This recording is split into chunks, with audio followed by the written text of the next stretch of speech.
Vanessa. Hey, Adam. How are you doing today? Fantastic. I can see it on your face. Fantastic you seem. You're dreaming with phantasms. Phantasmagoria. Wasn't that like another word for the miasmas that people believed like sunk over the atmosphere in the 1800s? There you go. You do seem phantasmagoric. Later than reinterpreted as, I forgot the name, something in Scientology. Something in Scientology? Yeah, Scientology has a version of that, which of the Holy Ghost? The bad vibes that creep through the atmosphere into the human collars. Right, and then give you cholera. Yep, exactly. The bad humors are the result of little aliens blasted into the atmosphere. I think that's the essential narrative of the Book of Hubbard. That's a theory.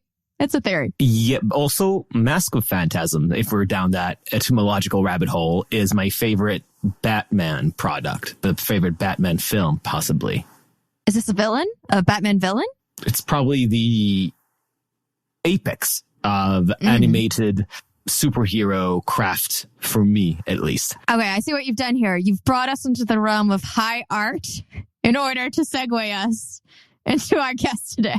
Clearly, this was your intention. All by design. So today we have William Deresiewicz, author of many excellent books, including Excellent Sheep, The Death of the Artist, The End of Solitude, and general kind of cultural analyst, I would say, and essayist as well. Excellent writer.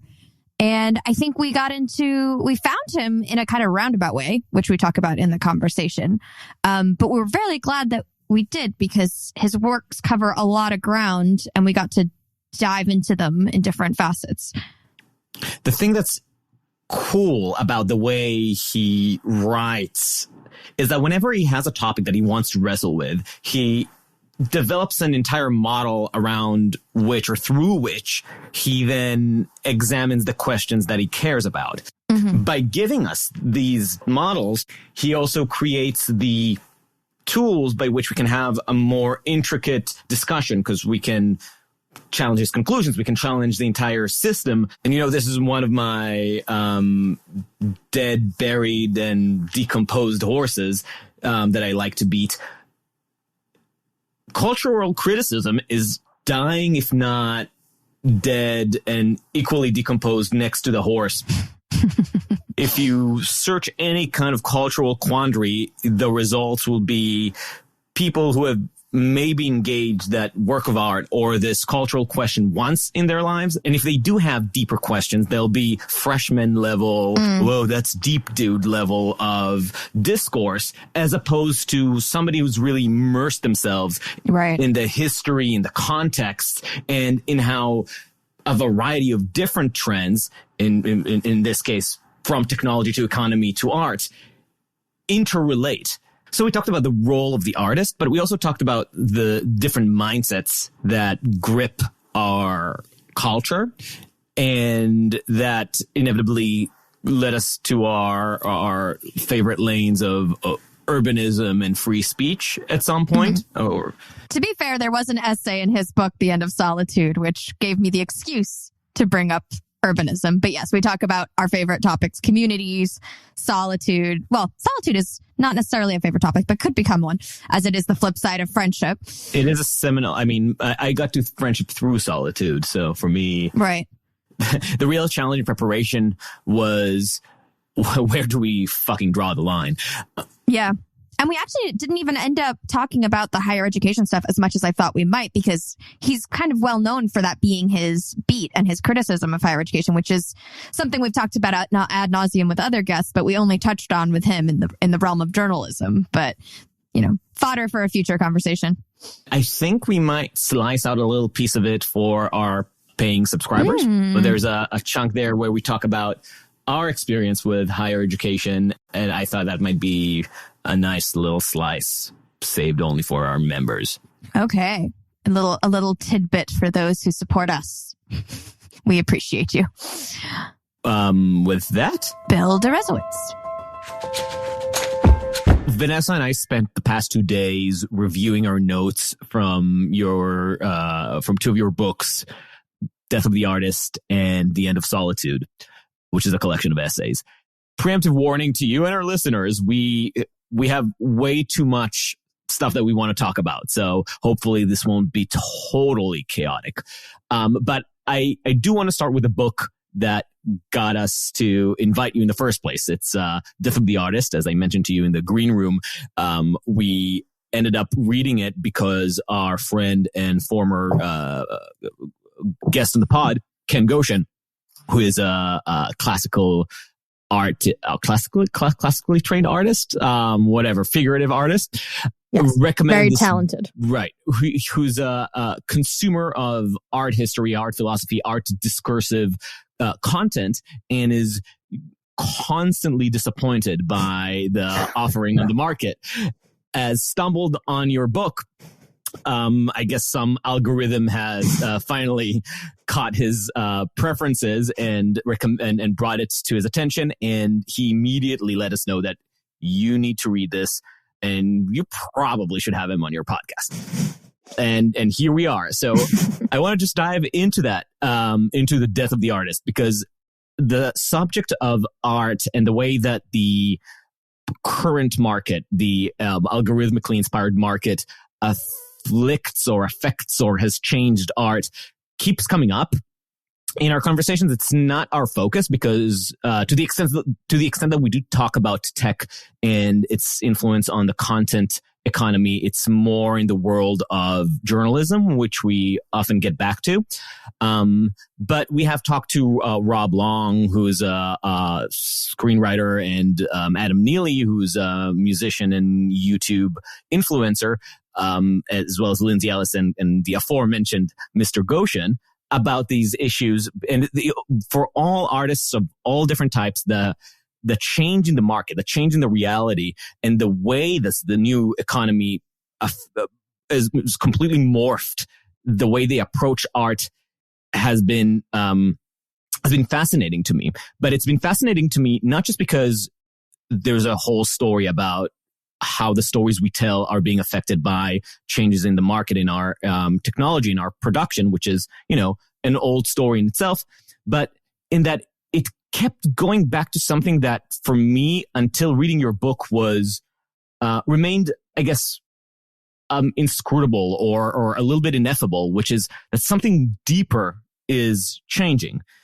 And as you put it in your book, we are actually experiencing a paradigm shift. This is not just our modes of production are evolving in a way that is making people just recalibrate how to sell their art, but there's a more fundamental change in our understanding of what art even is.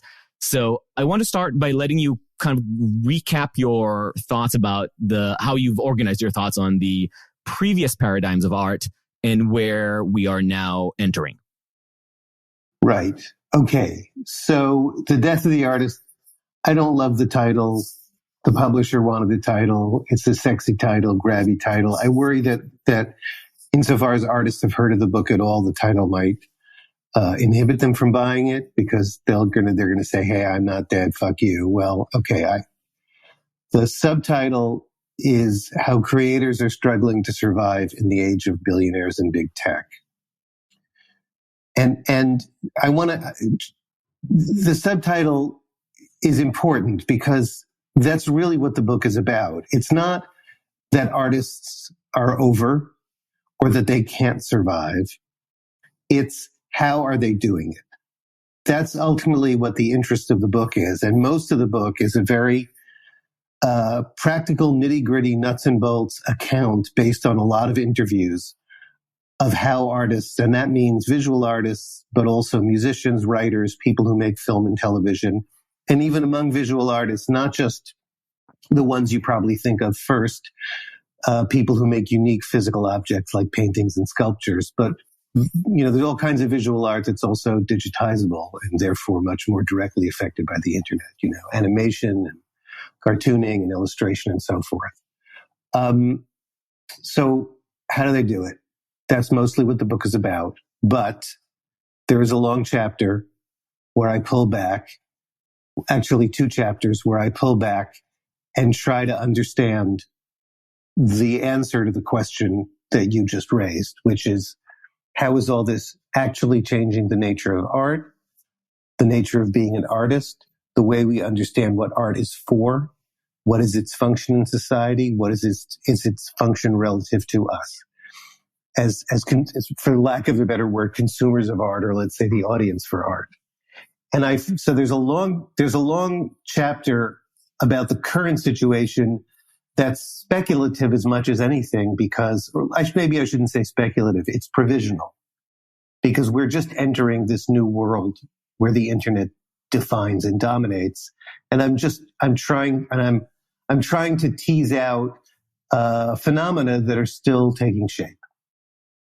But that's set up by a shorter chapter where I introduce this whole idea of paradigms to begin with, and how there are 4. I think that we're in the 4th paradigm. What am I talking about?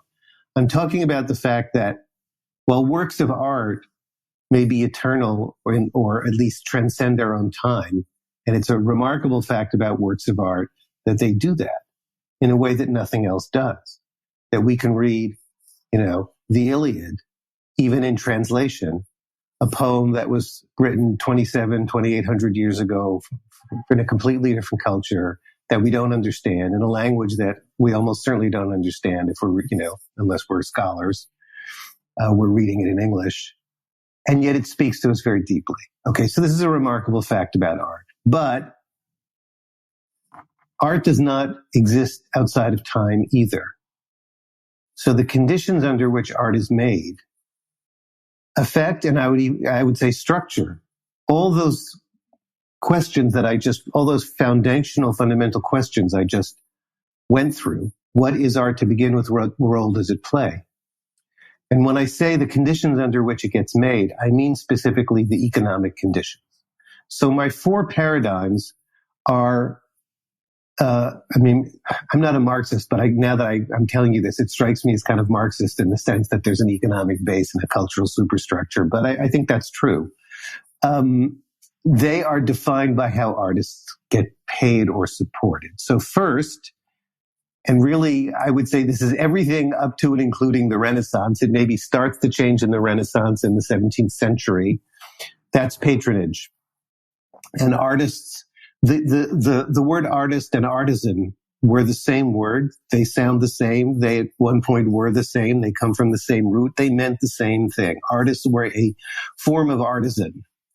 And patronage revolved around commissions where the artists, and this is even true of the great Renaissance artists, they signed a contract that said exactly what they were going to be producing, at what cost, with what materials. It was not about personal expression. It was not about speaking truth to power. Those concepts did not exist yet, certainly not in respect to the arts.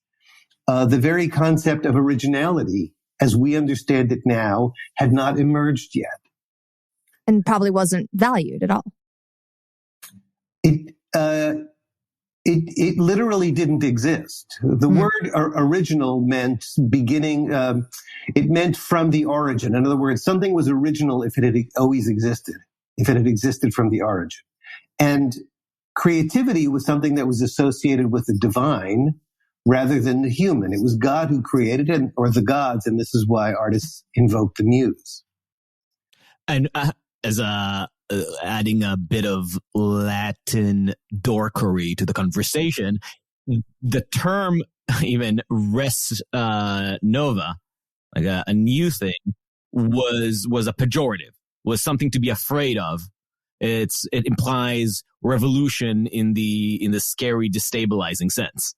Okay, yeah, and the standard for art, as articulated by Aristotle, and again all the way up through the Renaissance, was imitation, meaning the imitation of nature. Hold the mirror up to nature, as Hamlet said. There was value in what we would call innovation, and Vasari praised Michelangelo for invention is the word, and that's also in the prologue to Henry V, Shakespeare uses invention, but it meant invention in the techniques of imitating nature. It's only in the second paradigm that all that starts to change. So what's the second when paradigm? You're saying invention of the technique, you mean you refine the craft by which you rediscover what is already out there, what God already created. Yes, that's exactly right. The techniques of mirroring nature. So I'm imagining, for example, perspective. That would be an invention, for example. Exactly. Right. And so the Renaissance artists were recognized as, a great advance over what we call medieval art, but there was no concept of self-expression or of originality or creativity or even genius as we understand it. Although again, it's beginning to start in Vasari and, his understanding of Michelangelo and his contemporaries, but it's just beginning. So go ahead. No, just reaffirming as an exceptional individual in the craft. Yes, that's right. That's right. And even the word masterpiece meant the piece that certified you as a master in the sense of like master electrician, apprentice, journeyman, master. That's what a masterpiece was. It wasn't sort of the crowning work of genius, blah, blah, blah. Okay. So, and all of this takes place within the structure of traditional society. Not that it was perfectly static, but, it was pretty stable. Traditional society, traditional beliefs, the church with a capital C, the feudal order or state formation under the aegis of monarchs in the Renaissance. So it's when all of that starts to break down and break apart, especially in the 18th century. Traditional beliefs are called into question. We have the Enlightenment. We have Voltaire. We have the American and French revolutions, people questioning the authority of kings, the authority of popes, the authority of received knowledge, the authority of Aristotle for that matter.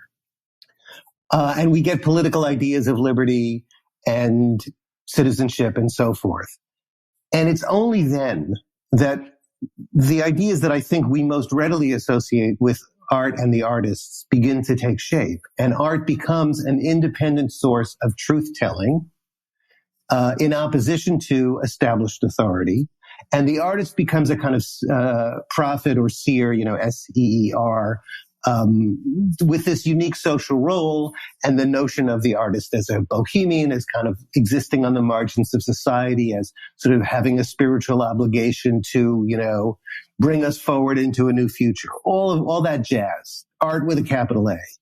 So can you dwell a little on why you see that connection happening from an artist who is a master craftsman, like you said, masterpiece could theoretically apply to a well-carpented chair, but to an artist that is now a master of self-expression and the epitome of individualism you mentioned, it was a proxy or a substitute to spirituality in the age of secularism. But why is that also associated with being a bohemian, of being in the margins of society and to an extent, eschewing the markets? Okay, so that's great. That was the next thing I was going to get to. I think, so first of all, let's just say that, the most obvious touchstone for where all this begins is the Romantics. I mean, this is what Romanticism was all about. Late 18th, early 19th century.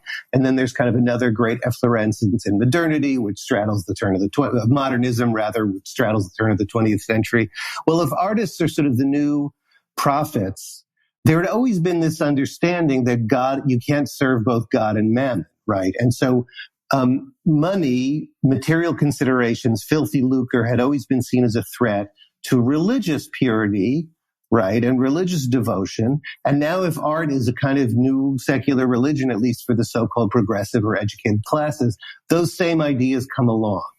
Though bohemian isn't just a bohemian, they are opposed to another new type, and the word bohemian is a new type. The word is a new thing. They're opposed to the bourgeoisie. New word. Who are understood to be Philistines. Another new word. That's why. But here, so the solution is, bohemian, I'm going to exist on the margins of the market.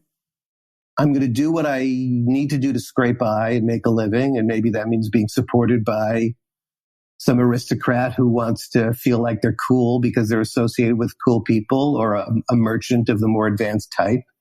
But I'm going as much as possible to keep my art separate from the market, keep my work separate from the market. But I might have been wrong when I said that bourgeoisie was a new word, but certainly Philistine was a new word. And the bourgeoisie achieved this new prominence, obviously, as a class, as a kind of a cultural idea. But here is the big contradiction. Like I said, there's an economic substrate to these paradigms. And the first one was patronage and the artisan. The whole reason this is possible in the arts is because of capitalism. The market freed artists from patronage by enabling them to sell directly to the audience, or maybe sell through the intermediary of a culture industry, like a publisher or a printer, as they were called in England, or a gallery, right? But the point is, they can make enough money directly from the market so that they no longer have to be beholden, not just financially and therefore ideologically, to established authority, to church and crown. And there's a my editor made me cut this out of the book because she thought the chapter and the whole book was too long. But there's a famous moment, because I think really this happens first in writing, in publishing, and first in England.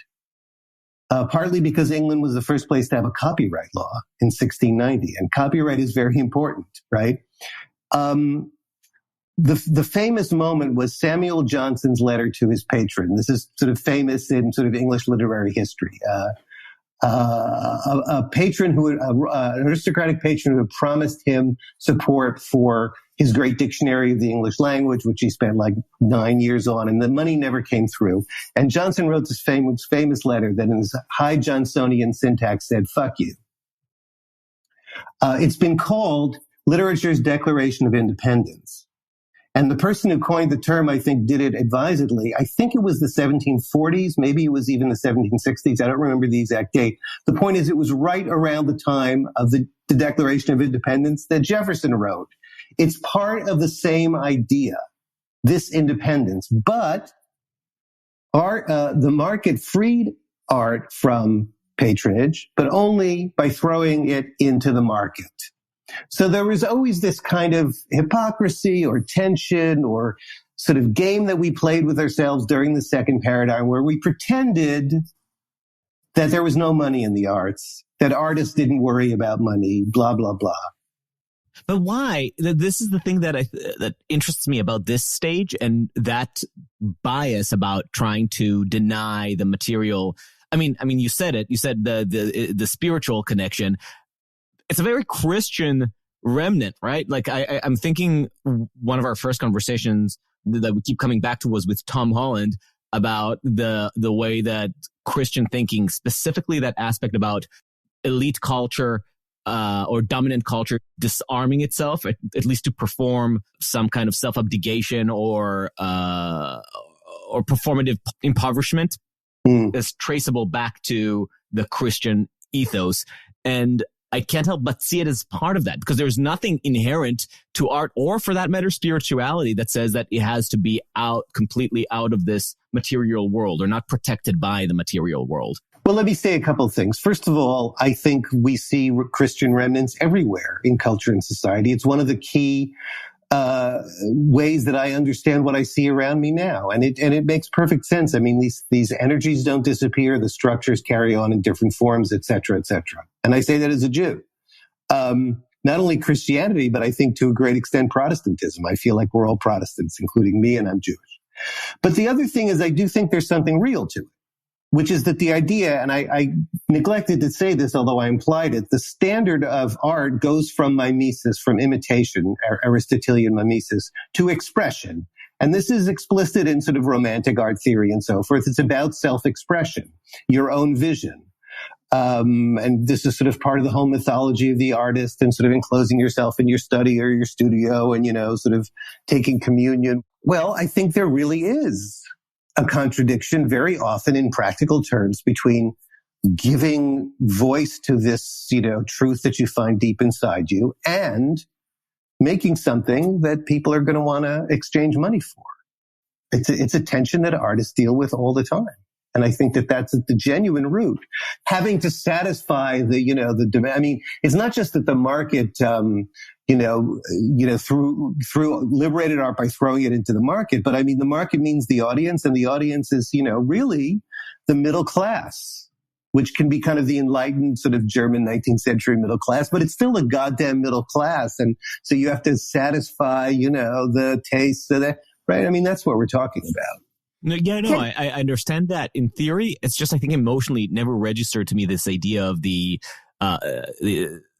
impurifying effect of the materialistic middle class. It doesn't hit me as resonantly as I think it would, a Nietzsche or for that matter, many of the effete artists today. But we can move on to the next Before stage. we move on, I do want to just double back very quickly to Samuel Johnson, because I'm familiar with Samuel Johnson, but I wasn't familiar with the Literary Declaration of Independence. And I'm just curious, who funded the dictionary, if not this patron? Like, what was his recourse? If I'm remembering correctly, this is important.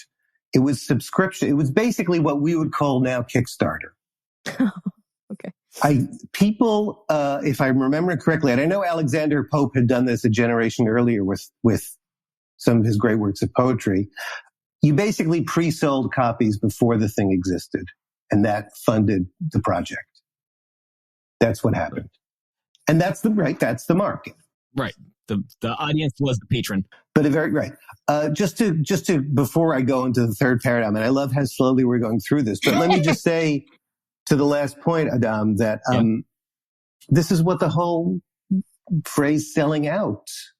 Right. This is the reality that it gestures towards. The sense that you're like, you're prostituting your art by making something that you're just kind of doing for money, or you're sort of changed, you're kind of tarting it up. You're making it more palatable. You're whatever it is. Anyway. So yeah, you had a phrase in the book that I think you suggested that the phrase has less, maybe resonance nowadays. And I actually I don't know if I agree with you on that score, but we can return to that later. Yeah, we should return to that. We should return to that. And that'll help move us forward. Okay. So look, when I started to think about this stuff a few years ago, I wanted to know how we got from this second paradigm. I don't think I thought of it that way then, but basically the way I thought of it was just like the way we think about art, the holy artist, the hero artist, all that stuff, to what we have now, which is this, in the most grotesque phrase in the world, called, creative entrepreneurialism.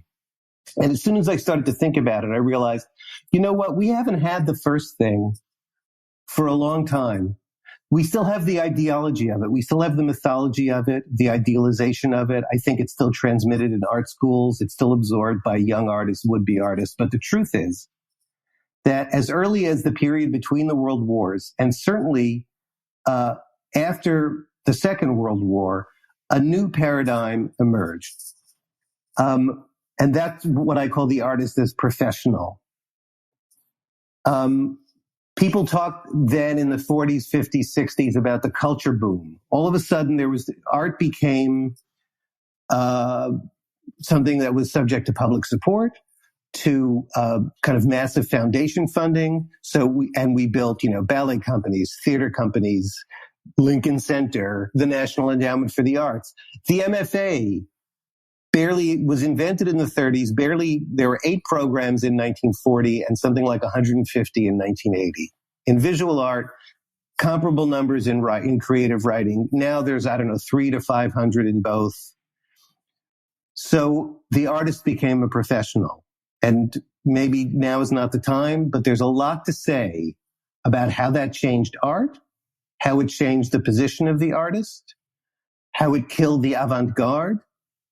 There's an art historian, I think her name is Diana Crane, who talks about the moyenne garde. The avant-garde became a middle guard, a middle class. It was still hard to, there were still starving artists, but if you were reasonably successful, you could live a decent professional life, often because you had a faculty position. You had grants, you had, if you were a writer, it was you could make a living writing novels.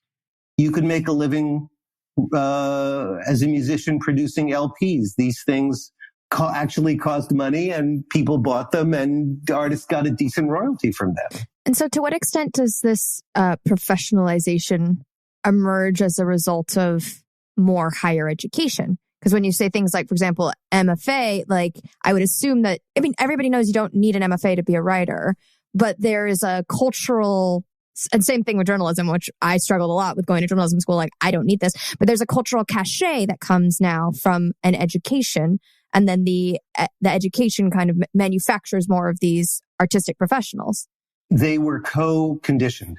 They happened at the same time. The culture boom coincided with something that we call the higher ed boom, where I think the number of college students quintupled from something like 1940 to 1980. We were opening college campuses at the rate of one a week for like 30 years. The professoriate multiplied. As I said, the number of MFA programs, multiplied by an order of magnitude or more.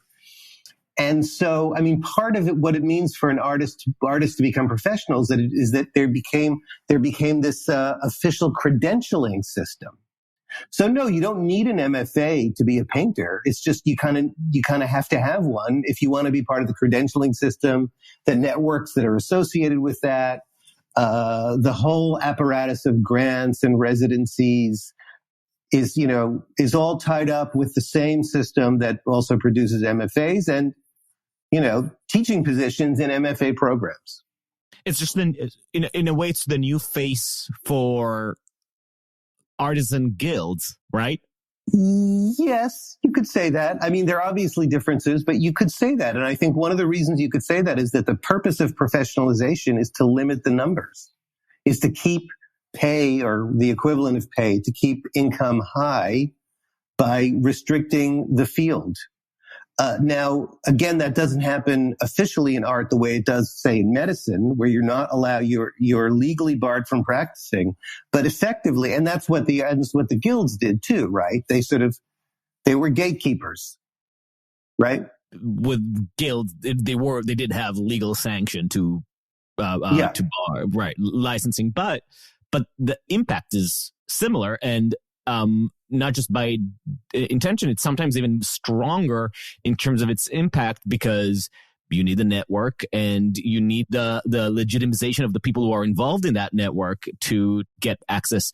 More so in some industries, I suppose, than others, but certainly true to journalism, which is something that we keep getting back to as absolutely absurd, given that the craft of journalism is being able to ask questions and learn subject. The fact that you'd need any kind of credentials for that is mental. So you guys are journalists, and it sounds like you've talked about journalism a lot on the podcast.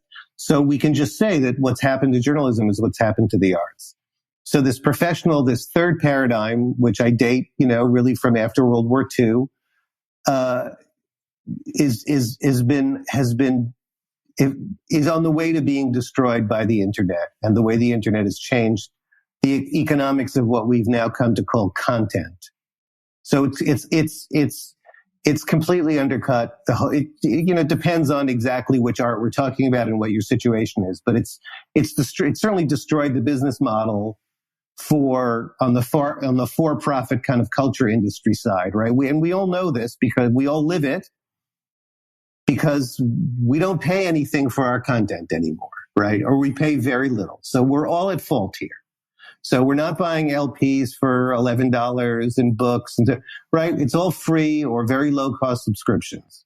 And it was already hard. I mean, I said, the age of the professional artist made it easy for some people, some small percentage to do okay. Now there was still the starving artist. Now everybody's starving. Everybody's a freelancer. Everybody's a gig worker. Everything pays less or pays nothing at all. Sculpture departments will have 2 tenured faculty and 40 adjuncts. But there are at least 2 different processes here, right? There is the internet and the revolution that brought to content and how cheaply distributable content has become. But on the other side, you have a transition, which I think is more broadly in the economy, might be because of the internet, but not necessarily, which is not exactly contraction, but at least softening growth in the economy in general, from a period where you would have such an explosion that allowed for what I probably a hyper-capitalist or a libertarian would consider the luxury goods of the humanities, and in a moment in time, a rare moment in history that has generated a lot, that produced a lot of creators in that world, with a legitimate expectation of some kind of remuneration, to a point where we are producing the same, if not more, amount of artists, creators, journalists, whatever, without the slots. There are no more positions. There is no more model for them to make the same kind of economy, and nothing in terms of the pipeline that produces these people has changed.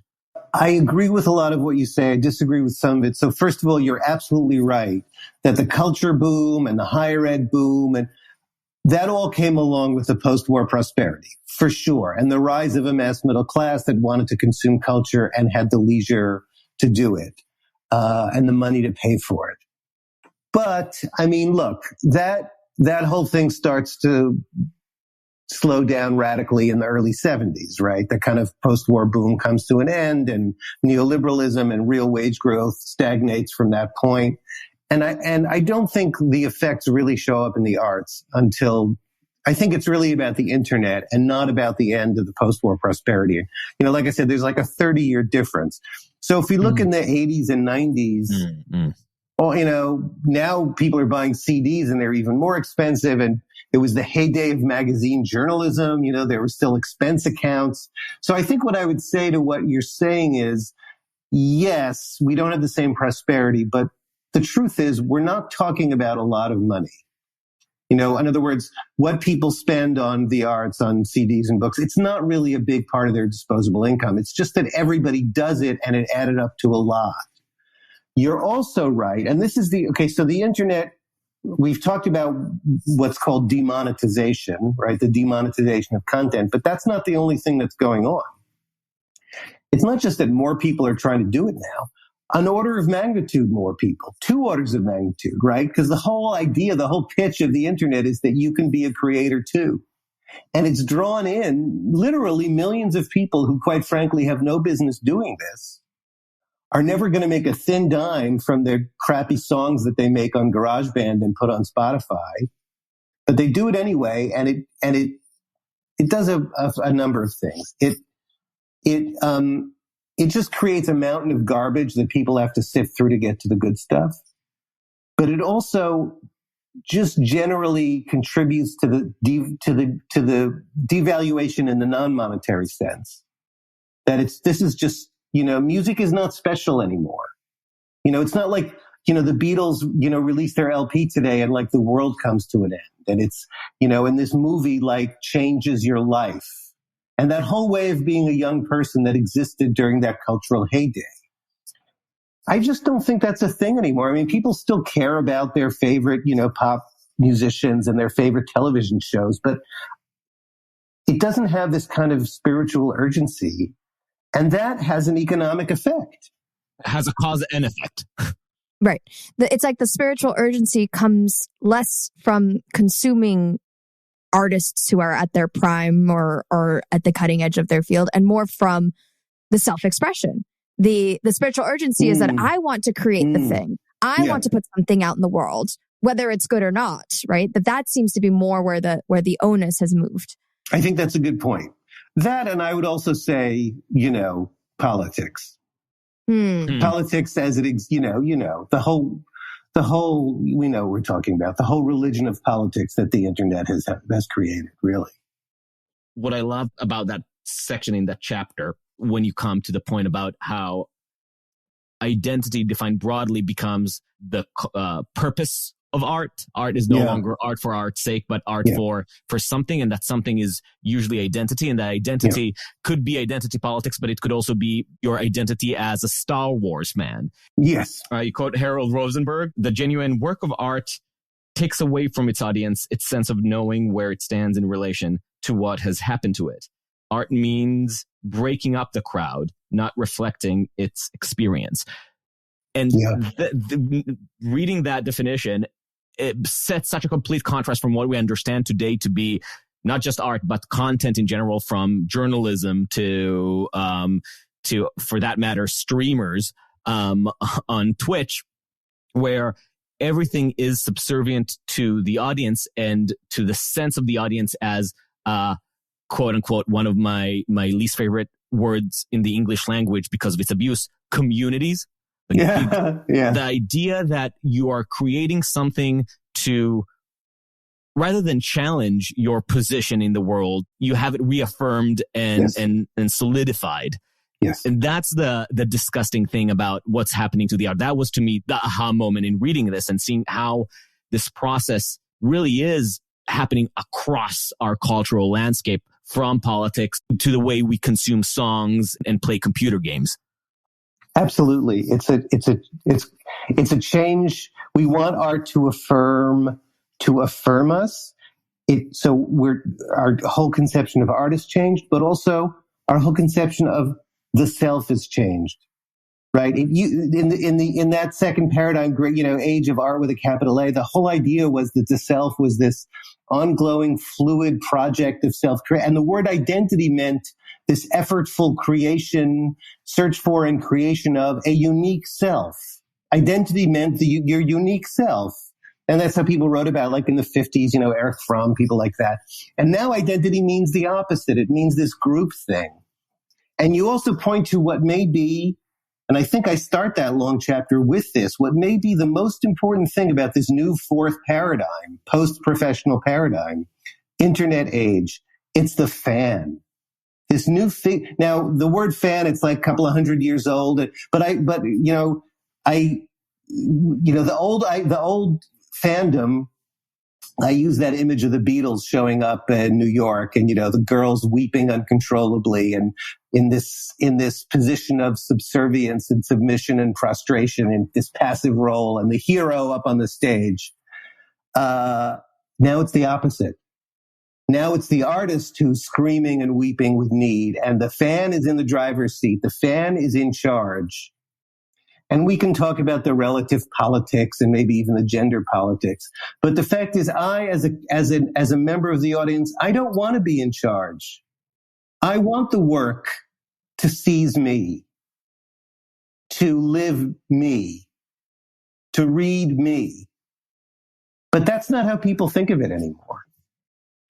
And one of the offshoots of that, which you bring up, and I was actually arguing about this topic last night, is the new understanding of representation, where you're looking to tell the story of a group, or you're looking to tell the story of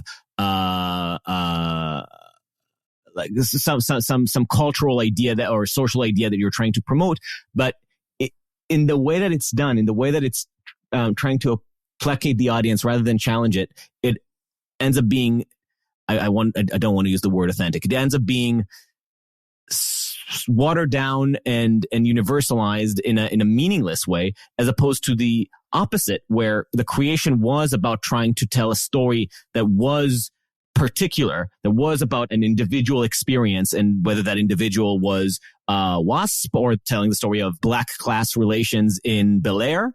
Those were individual stories that had a particular resonance. And I'm mentioning The Fresh Prince from Bel Air because that was my the way I brought this argument up last night.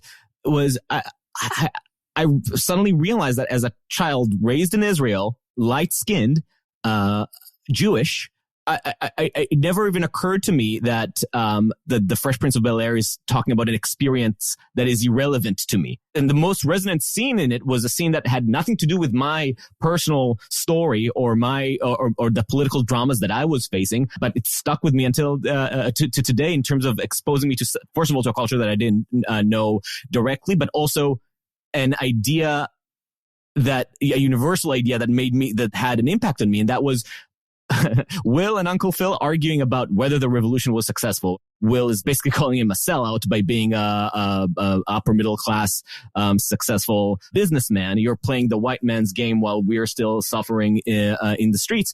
And Phil flashes out and says, "You think you're such a rebel because you have a poster of Malcolm X in your room. I heard the brothers speak. What you're doing isn't helping us." That little tension, that was like a tension that I was just unaware of, that was not part of my story, really impacted me, like just in the way that I think about the world, in a way that so many of the content that I'm seeing today, whatever identity group it's trying to represent, when it's trying to be groveling and too pristine and to the point of dishonesty, will never affect me, will never have caught me. I will just have tuned it out regardless of who's represented in there. Like there are so many stories about the Jewish experience that I find to be so dishonest and so empty that I see myself less in them than I do in the Fresh Prince from Bel-Air. I agree with all of that. I mean, it so saddens me how people are contracting their own sense of their humanity by, it's like, well, it has to be people who look like me. It has to be people who reflect my experience. Well, what is your experience? I mean, I have a whole book about reading Jane Austen as a man. And how I learned to see myself through the Jane Austen heroines and how that helped me grow up when I was in my 20s. These sort of identity stories are all, as I think you're suggesting, generic. They all follow these scripts of and this is what Rosenberg was talking about in 1948, that, the stories that the group wants to tell about itself, and any true artist is going to be at odds with their group. And you can think about Philip Roth and the Jews hated what he was writing because he was telling uncomfortable truths about the community. As I understand it, Carol Walker is not in good odor in the Black community for the same reasons. There's too much irony and complexity in her work. The ideologues, Baldwin writes about this. The ideologues want he talks about how revolutionaries and artists are always at odds, that they both look at society from the margins, but they do so differently. And revolutionaries are usually not kind. They tend to suppress artists. And now we have this cadre, this class of professional revolutionaries who are actually the establishment, the cultural establishment at this point, and they're dictating these generic, group scripts. And if you don't follow them, you're quote unquote not really Black, or you're not politically Black, or whatever. That's a phrase, right? You're not politically Black. Mm-hmm. I think this gets back to the higher level question of what is art for, and I think you and Adam would agree that art.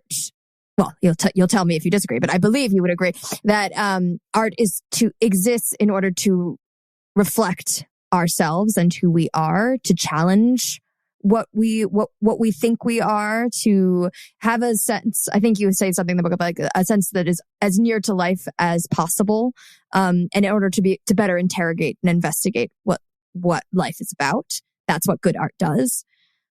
And in the age of the internet and the artist as producer, I believe you call them, that's not what art is for, right? Art is for something fundamentally different. Well, yeah, I mean, so, 3 paradigms and then this 4th paradigm that I look at from various angles. And then at the end, I try to propose a word for it because I don't like creative entrepreneur, and worker doesn't quite fit either. And I come up with producer because I think it indicates that you're this creature who's fully in the market. So if the artisan existed effectively before the capitalist market, and the bohemian existed on the margins, and the professional, part of what it means to be a professional is that you're shielded from the market by an institution. The university you work at, or even like the gallerist who sells for you, you have a mediated relationship, so you're sort of semi-free from the market. And the whole thing about the 4th paradigm is now you're all the way in. And you're just a producer, whatever that means, earning whatever money you can, however you can. And and a lot of that is on the internet, and it's on crowdfunding sites, and it's all about finding a niche, right? And marketing to that niche. This puts you at the mercy of your audience in a way that hadn't been true before. Your audience is much smaller. You have an unmediated relationship to it. You're literally hearing from it on a daily basis, right? I mean, that's how these sites work, and social media works. And of course, you have to be on social media constantly to maintain a presence. And so you have no choice but to give the audience what it wants. And the audience, generally speaking, wants to be affirmed. I don't think that's true just now. I think that's always true. We see how that's changed the nature of art. I mean, I think at best, it's this kind of fake transgression but it's always somebody else who's being transgressed. It's like we imagine sort of the transgressed, I don't know who, Trump voter, white man, sort of this figure, this straw figure that we still put on this paper mache throne as if it were still the 1950s, and we're transgressing against this figure by, talking about race or capitalism. But it's like, we're the ones in charge now. It is our pieties that are the reigning pieties of culture, and a real artist is going to challenge those. And I would say to pick up, Vanessa, on what your definition of what I think art is for, it's not even in the first instance to challenge us. I think that's a byproduct. I don't think that's actually a good way for artists to proceed. It is to tell the truth. Understanding the truth, that discovering and communicating the truth is really hard. And most of us shield ourselves. We spend most of our lives shielding ourselves from the truth about ourselves and our world. It's either hard to take or just hard to discern. Although this is where truth becomes, obviously words like truth will always be a source for disagreement, but the way you think of truth is clearly in tension with the way that truth is understood by the cultural mainstream right now. You imply truth as something that is, by definition, and I do too, complex, contradictory, nuanced, that has a lot of internal conflicts that sometimes cannot be resolved. And you I think several times when you refer to the qualities that have been lost in this current content age, you talk about irony and complexity and nuance. Yeah. Nuance is a bit of a banned word on this podcast, but we'll allow it. Ambivalence, ambiguity. The problem, aren't you proud of me, Vanessa, that I didn't say cognitive dissonance? The other side of this, there is a piece by Washington Post media critic and media professor on the Washington Post about the push away from objectivity and to big T truth, and big T in the media, and big T truth as defined by that piece, repugnantly enough, is my truth, is the lived experience. And the lived experience is lacks exactly in what Vanessa mentioned, which is the challenge, because it is the lived experience as my brain lets me experience it, which is usually going to be self-favoring and simplifying, and it will come at the expense of complexity, because I don't want to know the complexity about myself, or I don't want to know the contradiction of myself. I want to know my hero story, my superego. I want to exist in the world as the superego inside of me, and that's what's understood as truth today. Yeah. I want to make a careful distinction here. I mean, first of all, that piece that you just referred to, that instantly notorious piece, which is kind of deserves to go into a time capsule, that this horrible idea. So we talked before about how the job of a journalist is to gather and present the facts. They're different truth creating disciplines, and that's the journalist's job. And it should not be guided by some kind of capital T truth or capital N narrative. There's the sciences and history, and they have their own ways of establishing the truth, and they tend to be involve impersonal procedures. There was a great piece in the journal Liberties, which I also write for, by I think a historian of journalism at Rutgers a few issues ago, talking about what journalistic objectivity actually means. And it's not this idea that we can be objective as a journalist. It's really a set of practices where we try to filter out individual biases by not just having one person on a piece, right? So the editor challenges, and a fact checker, and multiple reporters, and you need to have more than one source, and all that stuff.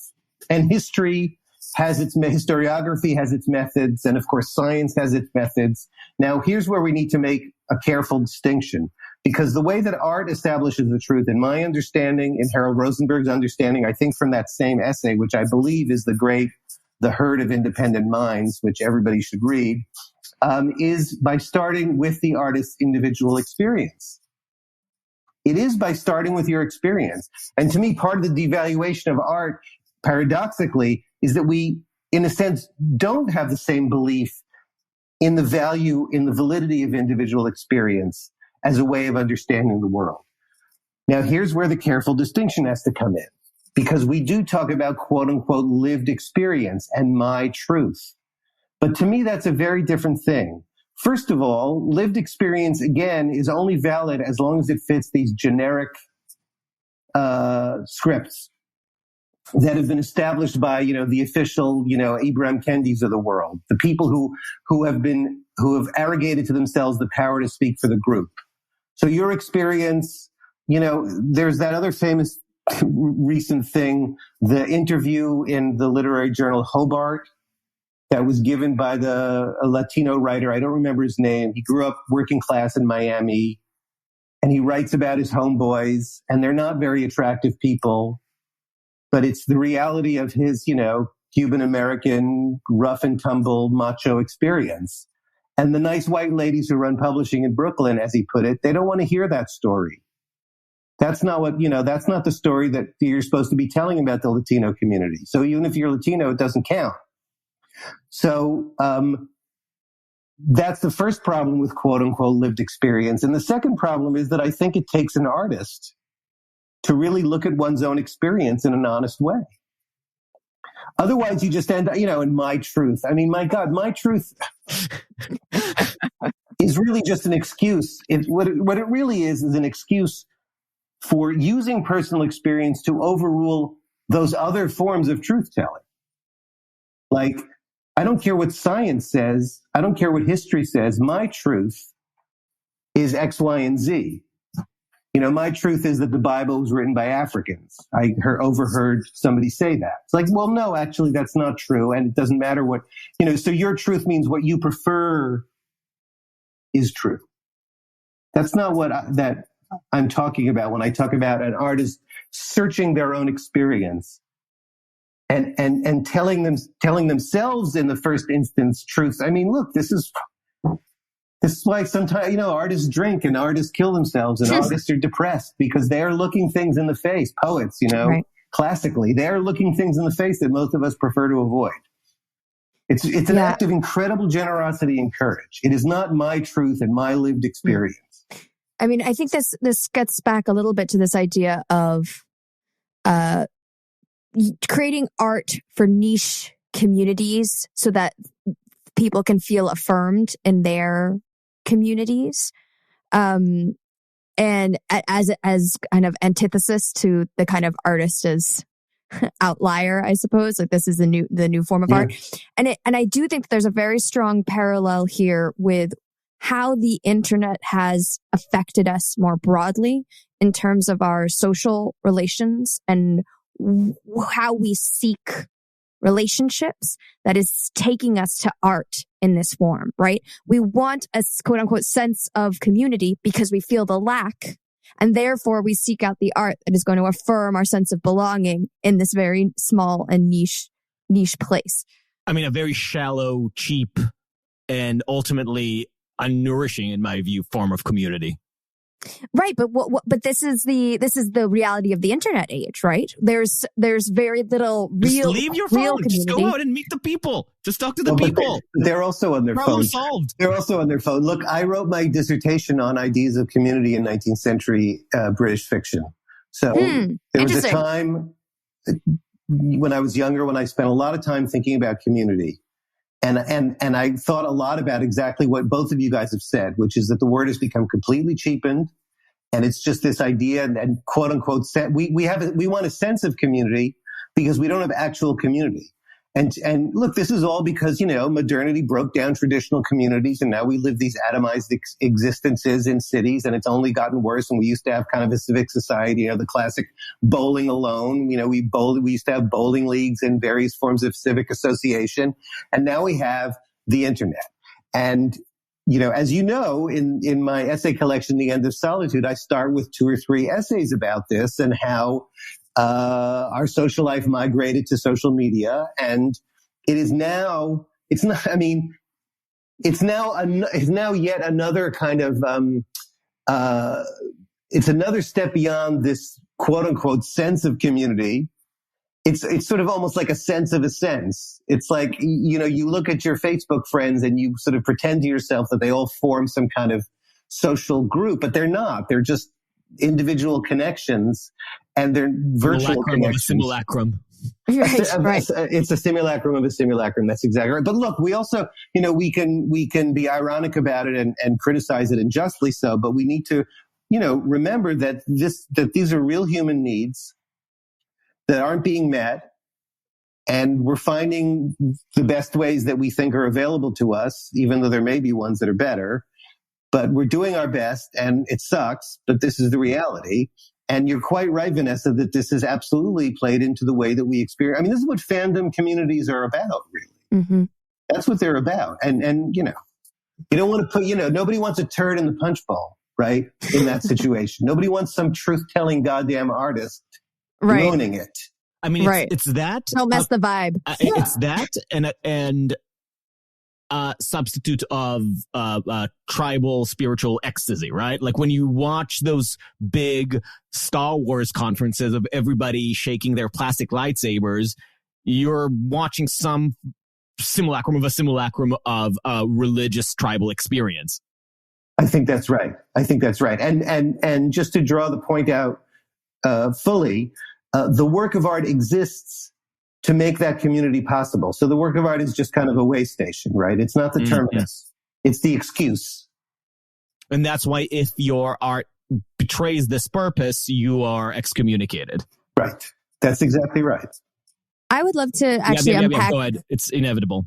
I know it's inevitable. I would love to unpack the essay, The End of Solitude essay. I believe it's The End of Solitude essay. It's one of the first ones in the book. Yeah. Where you talk about the concept of solitude as it existed in the Romantic era and its transformation through modernism and then and urbanization to suburbanization to the internet. Because I often try to bring urbanism into the podcast because it's my interest, but I feel like it's rare that humanities oriented thinkers use urbanism to explain kind of what's going on with us on cultural levels. So I just really appreciated that. And I do think it's really fundamental to understanding what's going on with us as humans. So I would love for you to unpack a little bit how we used to think about solitude in the Romantic era and take it forward. Let me say, first of all, I lived in New York throughout my formative years, 15 years from the time I started college till the time I finished graduate school. I would be living there now if I could afford to. It's my spiritual home. It's the only place on earth that I feel at home. I love the city. I love cities. I don't ever want to live anywhere other than a city. I don't hear the best things about what's happened to New York, but, and we maybe don't need to talk about that, but, and what's happening to cities in general. But let me go back before the Romantics and you'll see immediately that this is the same way that I thought about art, trying to go back in history and without being an expert and just based on whatever I could read and think and have, learned, to try to trace some kind of history. I wrote a different essay in which I referred to the loss of solitude, and a smart editor said, "Hey, could you write a whole essay about that, about solitude and the loss of solitude in the internet age?" So my first thought was, well, where does this idea of solitude come from in the first place? I already knew, and I already talked about it in connection with art, that there are a whole constellation of ideas that we think are eternal, but only arose at the dawn of modernity, so the late 18th century. Privacy, boredom, these are new concepts and maybe even new words, in addition to art with a capital A and genius and originality and all that stuff. So I guess my first question was, is solitude, as I understand it, which is a positive condition of aloneness in which one engages in that practice of building a self, an identity, is that just a modern thing? And I thought about it. I thought, well, no, actually, there were religious traditions of solitude. There were prophets and hermits, and but so it was relatively few people, but we can see examples of it. And that what happened to solitude, to religious solitude, is what happened to so many. We talked about the Christian heritage, what happened to so many things in the last few centuries, which is that Protestantism democratized it. They might not have used that word, but in the sense that we understand it now, made it the possession of everyone. Right. And something modernity every individual could access. Could and should, right? I mean, this is the whole idea of Luther translating the Bible into German. Now you are supposed to read it for yourself and have that encounter yourself. And there's no longer a mediation of a hierarchy. It's you and God. And then Romanticism, roughly speaking, or, the beginning of modernity, secularized it. So now instead of, being an encounter with God, it's an encounter with, the spirit or the world spirit or just the human spirit. Or yourself. Well, but yourself, right? So if it was about reading the Bible, now it's about reading secular literature or listening to Beethoven or looking at visual art. And that's how you have that encounter with the self. What about going into nature? Going into nature, of course. Emerson, Thoreau, Wordsworth. Yep.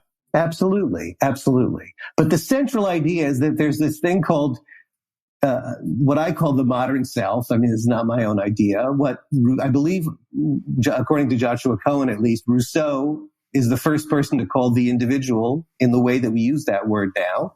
And it's sort of part of your, it's incumbent upon you. It's kind of your spiritual duty to do all that. And you do it through various forms of solitude and the encounters that can happen, including, even to stretch the word solitude a little bit, friendship. But a certain kind of friendship that's intense and, Wordsworth and Coleridge and, Emerson and Thoreau and so forth. And they were a bit of a yin and a yang, right? The solitude, yes. The friendship. Yes, and Emerson says that explicitly. Solitude equips you to be a better friend. Friendship equips you for better solitude. And that's another thing that's going down the toilet because of the internet. I mean, the whole reason I started to think about this is because I was teaching a class in a different subject and the literature of friendship. And for reasons that I don't remember, we can imagine, one day we ended up talking about solitude. And I had one student say, yeah, I don't like to be alone. Even when I have a paper to write, I will go sit with in a friend's room while they do their own work. And another student said, why would anyone ever want to be alone? What can you do by yourself that you can't do with other people? So I think that's where we're at. Okay, so we're in the Romantic era in which solitude is something to strive for as a way of being a, I suppose, better individual, somebody who engages in a spiritual aspect of life that requires solitude. Just to be really clear, I wouldn't even say that they thought of solitude as something to strive for. Because I think that they just took for granted that it was a possibility. In other words, it was a practice through which you strove for, those things, the encounter with the self and so forth. But it's like solitude was available.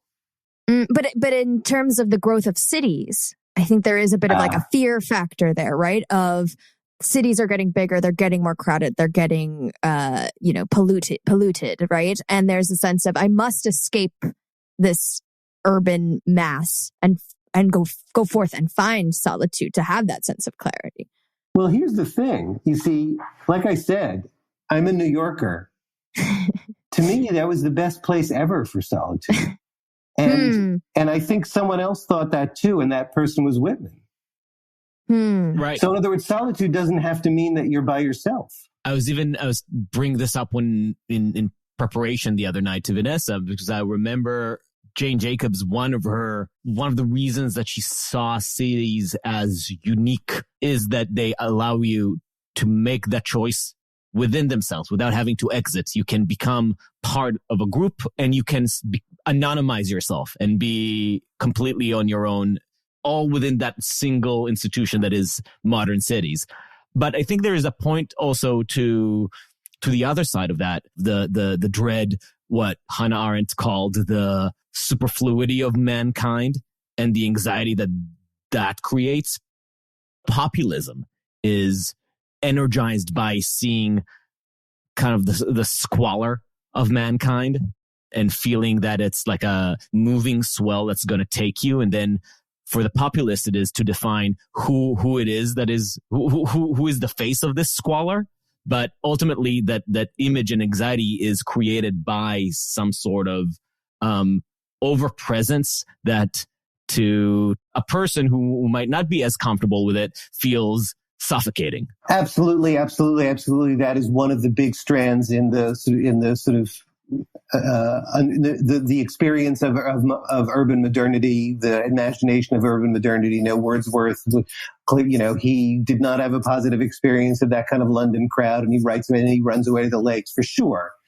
And I think it takes a certain kind of personality who thrives on that. And even then, I mean, there were times in New York where, especially, coming home on the subway at the end of the day and you're exhausted and you feel completely beset and suffocated by the crowd, for sure. That's part of it too. But for the person for whom it suits, I'm in the middle of writing a piece about Elizabeth Hardwick, the great literary critic and fiction writer in the 50s, 60s, 70s, 80s, and her great work of fiction, Sleepless Nights. I mean, it's kind of a fictionalized autobiography, work of memory. It's really about, she lived on 67th Street. She was alone at that point. It's about that. It's a celebration of that experience of being in your apartment in the city, and running through your mind is, your memories and the books you've read and your sense of a city full of other people like you in their apartments, living their own highly individuated lives. I mean, that's another great thing about New York and other great modern cities is that the individual can flourish can cultivate their own individuality in ways that I think any community, including those ones we might be nostalgic for. I mean, Marx talked about the idiocy of village life, right? And I grew up in an Orthodox Jewish community in the New York suburbs, and there are pressures to conformity in a small community, and the modern metropolis gives us a relief from that, and that's why people run to the cities, especially when they're young, especially when they're creative. Right, and I think you note that the move to suburbia kind of coincides with this fear of being individual, this kind of sense of being drawn to conformity. And we go from maybe perhaps idolizing solitude to fearing it, to it being something that we want to avoid. And it's happening at the exact same time that we're physically more separated from each other, because there's what suburbanization means, that people are growing up literally with more space between us. And I thought that was interesting, is that you drew the through line from that to the internet, because even if we might be physically closer to each other, let's say we've returned to cities and we're more quote unquote connected than ever because of the internet, there is a sense of actually more space between us because we're not actually interacting face to face. We're constantly having a virtual life, and therefore the fear of being alone is I think like accelerated. It's funny how the suburbanization stage already, as you described it, is paradoxical in both being a rush from the over-individuation, but also a hyper-individuator, like an escape from the masses. Just the inherent problems of thinking about what circle do you call the individual circle and which do you call the community? Yeah, and not to pull the rug out from under you, but, and I grew up in a suburb, as I said, and I fled a suburb, and I never wanted to live in a suburb, but we need to remember that the suburbs were great for people who were leaving cities that were not pleasant places to be, the sort of the immigrant working class. They were unhealthy. They were incredibly crowded. Also, without any spiritual snobbery, like that city individual apartment thing is not for everybody. I mean, the classic pattern is you grow up in the suburbs, you go to the city to establish your career, find a mate, and then when you want to start having kids, you move out to the suburbs because, you don't want to do the city thing, and you want to give your kids more space, and it's not as expensive, and between the individual and community is the family. And specifically that suburban configuration of family, which is the nuclear family, which has its own problems. It creates this kind of pressurized, domesticity, but it's also a good thing in a lot of ways. I think I would argue that because the family is not enough for I feel like just relying on a nuclear family is not enough to have a fulfilling life, essentially. Because I think what's happened is that the people's worlds have become too prescribed within just the family unit, and I do think things like friends have been lost, or things like social circles have been lost, and we have the virtual version, but it's the kind of low touch, less physical interaction. I'll squeeze it in, but really my only priorities are the kids and the parents or whatever it is. And I do think that that's actually a contributing to the sense of loneliness and adriftness of a kind of internet age. I think you're absolutely right. And you're making me think about, has the experience of suburbanity itself, of suburban living itself changed? So two things that immediately spring to mind. One is something we talked about before, which is civic association. I said that I grew up in an Orthodox Jewish community and how oppressed I ended up feeling about it. But the truth is my parents chose to be part of that community because it gave us a community. And it was a wonderful I loved it. Until I hit puberty, I loved it. I think the adults loved it. They had, most of the kids that I grew up with, I think, ended up reproducing that in their own families. But that kind of civic association is less and less common. And then the second thing is, and I know there were gender issues with this, but just the fact that back when I was a kid, one parent, usually the father, could support a family at a comfortable middle-class level without even himself having to work excessively, which meant that you had a lot of time for family life and for civic life. And you could hang out with the other couples. Read Updike. That wasn't an Orthodox community. That was like, people sleeping with each other or going to the club or whatever it was they did. But it was this very rich kind of backyard socialization. Now the father's working himself to death and the mother's working herself to death, and nobody has time for anything outside the family. Exactly what you just said. So now you really do have suburban families that exist as atomized units and the kids, I know I'm going to sound like an old fogey, but it's so true. We would just, we were like turned out like sheep. It's like, go run outside and play with. I was like 8 years old, walking 3 blocks every day to my best friend's house after school. I was 8 years old. This is inconceivable now.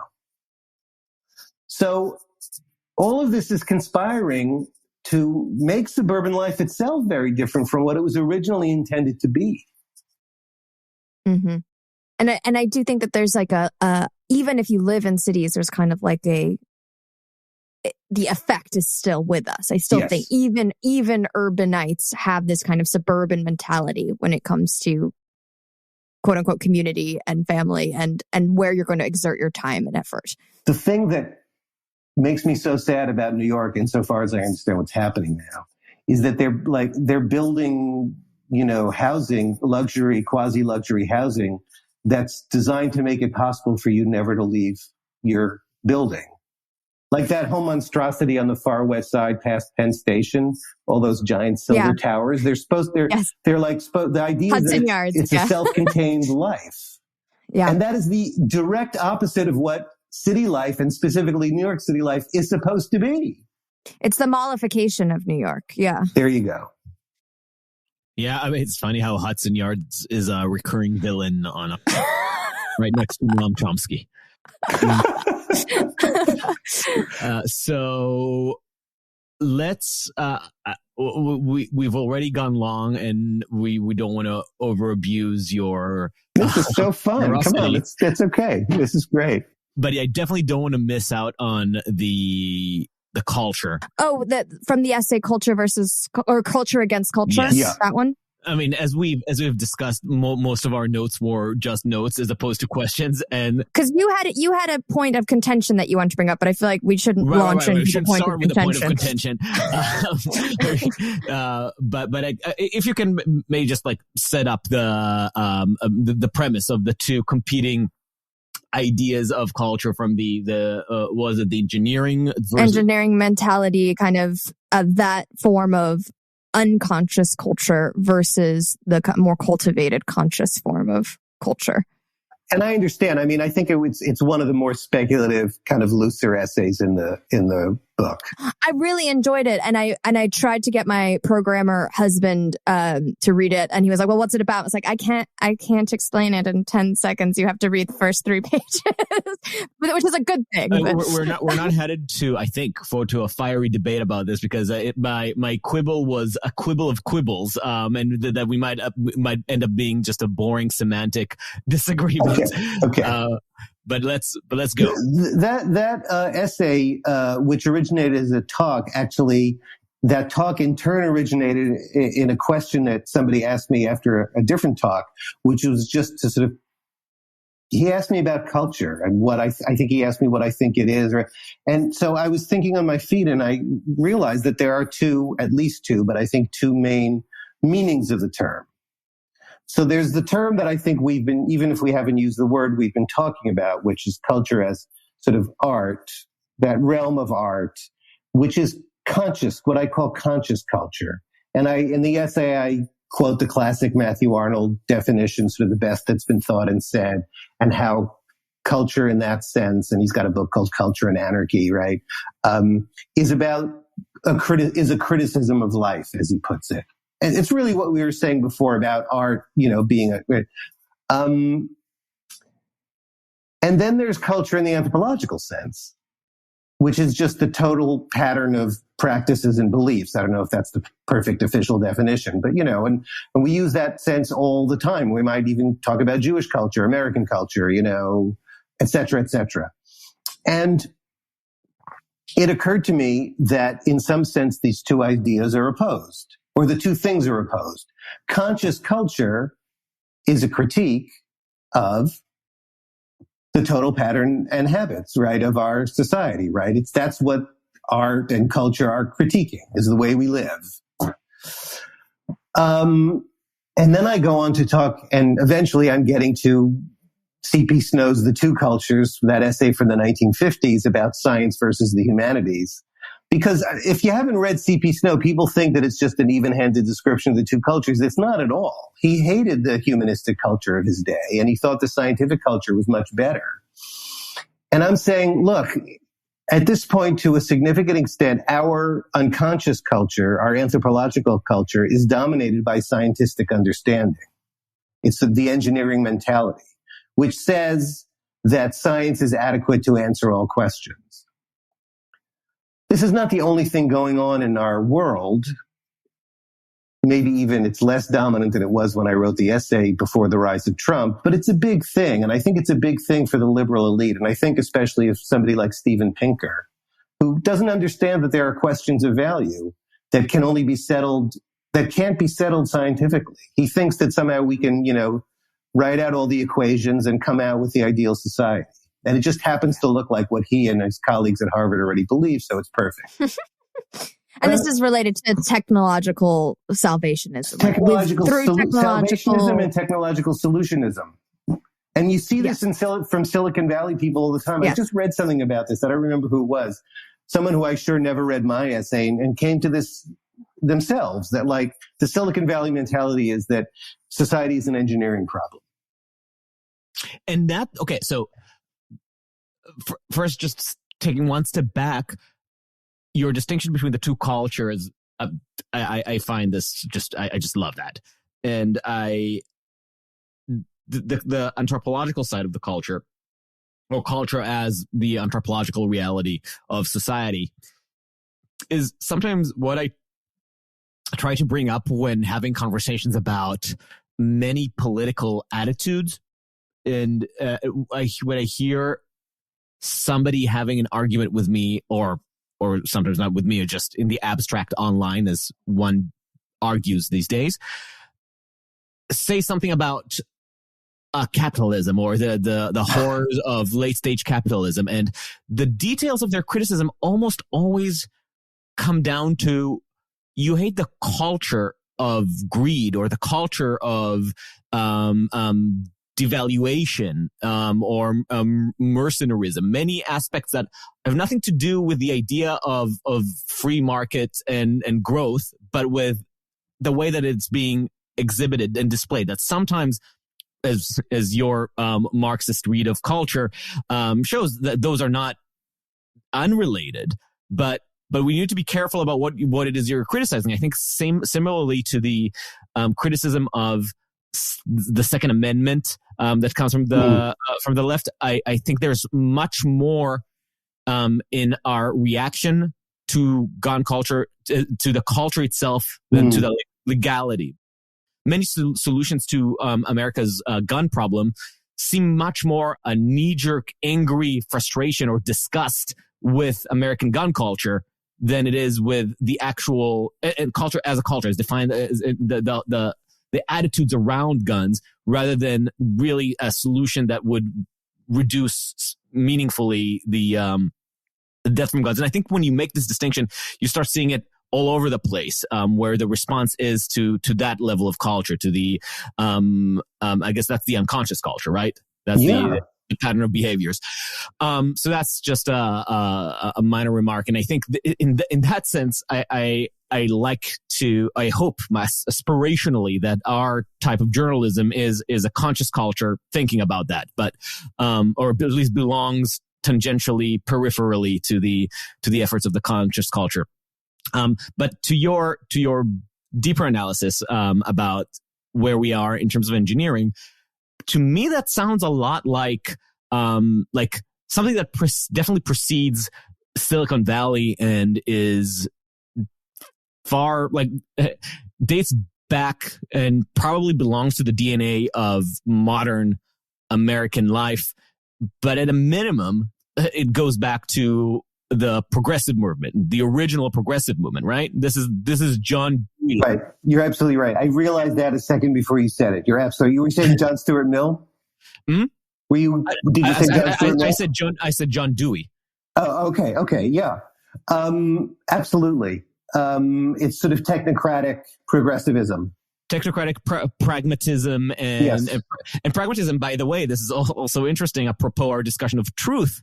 I think John Dewey's definition of truth is that which is proven to be useful and effective in working.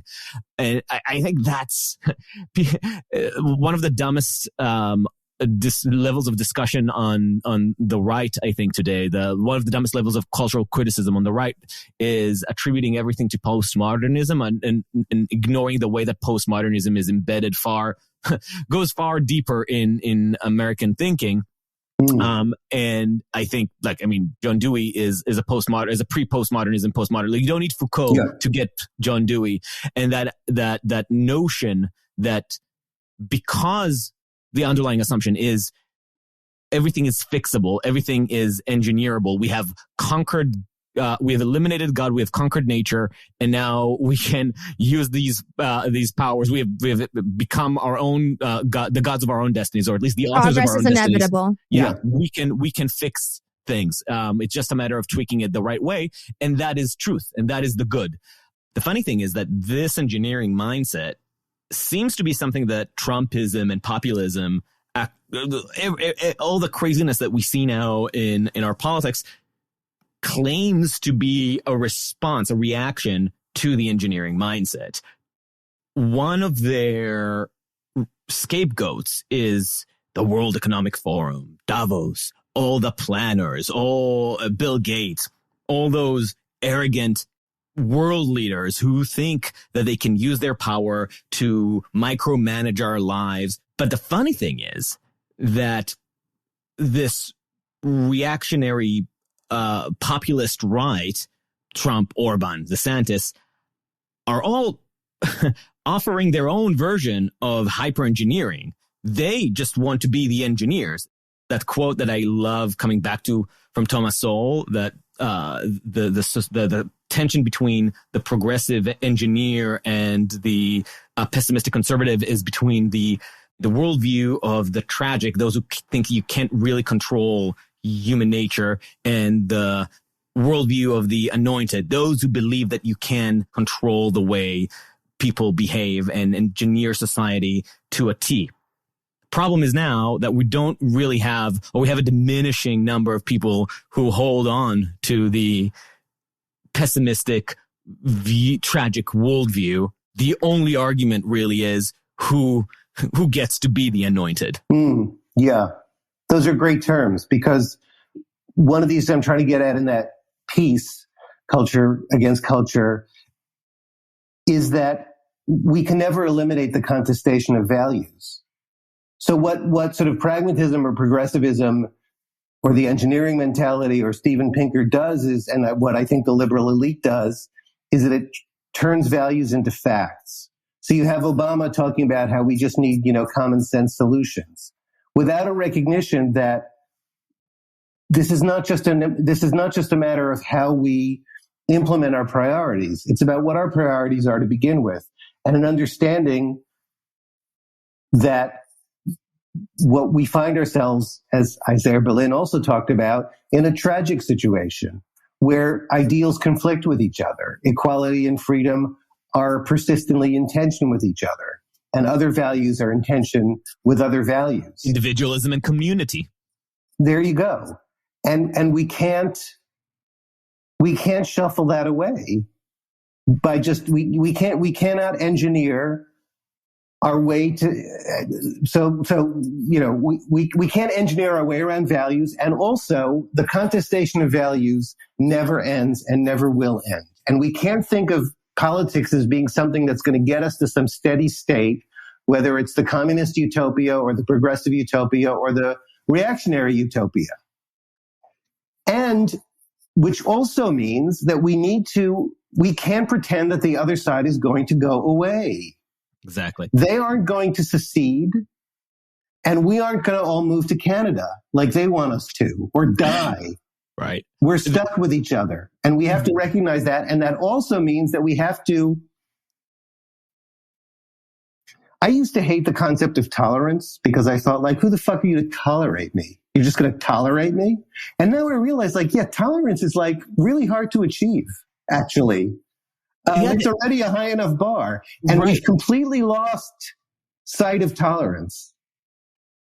I remember pluralism for me. Sorry, Vanessa. I'll just have this remark and shut up. But pluralism to me was such a eye-rolling generic phrase growing up when I remember thinking about this. But this is my own sin of ingratitude and taking for granted that which takes hundreds of years to establish as a norm that you get to take for granted, and how quickly it dissolves, and how antithetical to human nature it is. And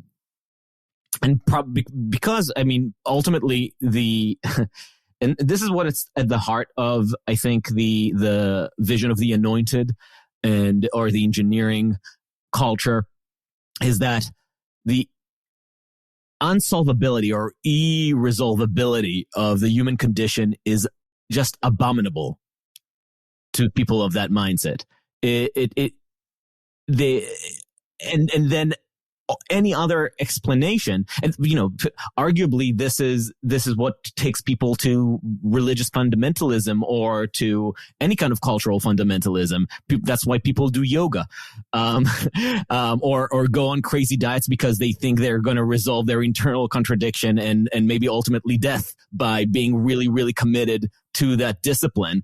But when it goes on the political level, when you take that self-help approach to politics and think that you can just think your way out of the problem or confidence your way out of the problem, you get our current reality. Yeah. As I've been reminded recently, I think by a number of books, including The Constitution of Knowledge, this whole liberal project emerged in the 17th century out of the wars of religion. That's Jonathan Rauch, right? Yeah, I think so. Mm-hmm. But this whole idea of what you call pluralism, and I mentioned tolerance, as you say, it's a very hard one and very important thing, because otherwise you have annihilatory wars of religion.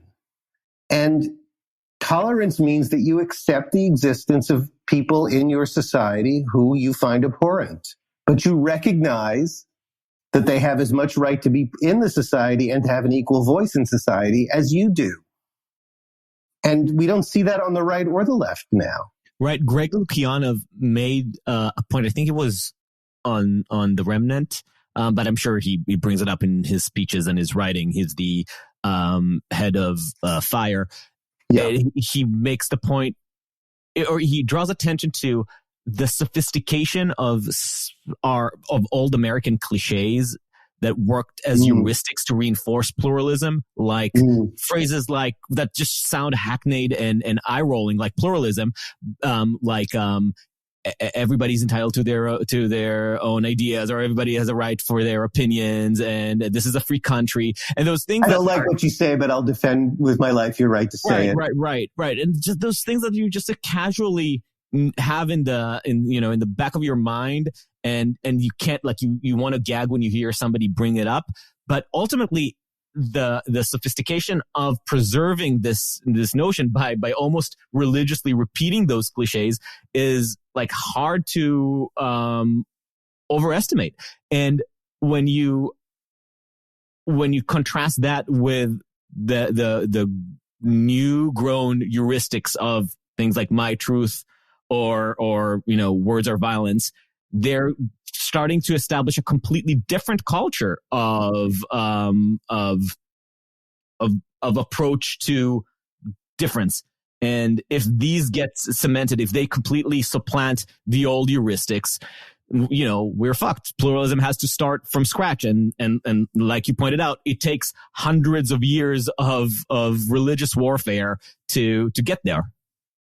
I mean, at least it did. No, absolutely. When we did get there. Who knows if that's even replicable? Absolutely. The new left is illiberal. It's anti-liberal. It rejects ideas like tolerance, equal rights, and so forth.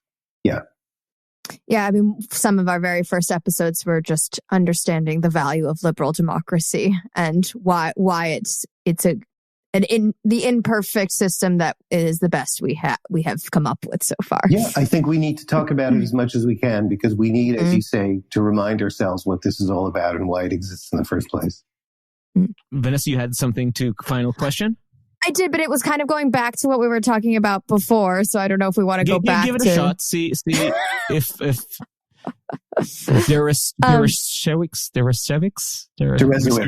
Deresiewicz. Okay, one more question. Yes. Well, I mean, it wasn't really a question. It was more of a comment that when you were talking about the engineering mentality and this idea of measuring, there's this expression of you can only manage what you can measure, right?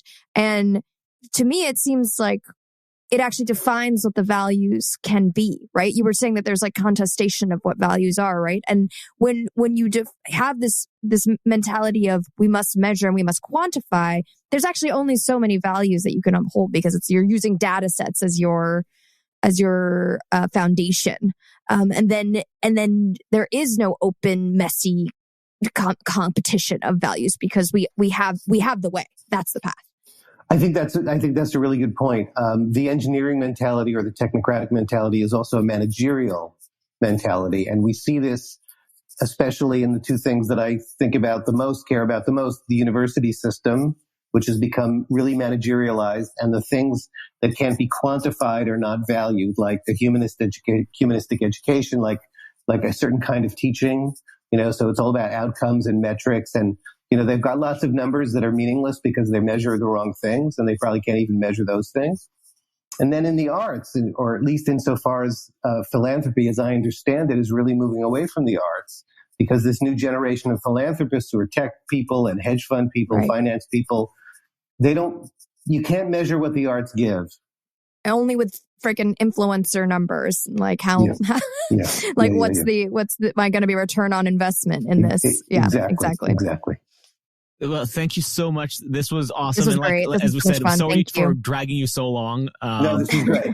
We're not even close to concluding our question, so maybe we'll do a second episode sometime. Right, we'll do a That'd be wonderful. Thank you so much. Okay, take care. Thank you for listening to Uncertain Things. We're at uncertain.substack.com or wherever you get your podcasts. Share us with your friends and enemies, and if you're feeling generous, give us 5 stars on Apple Podcasts. It helps a lot. Till next time, stay sane.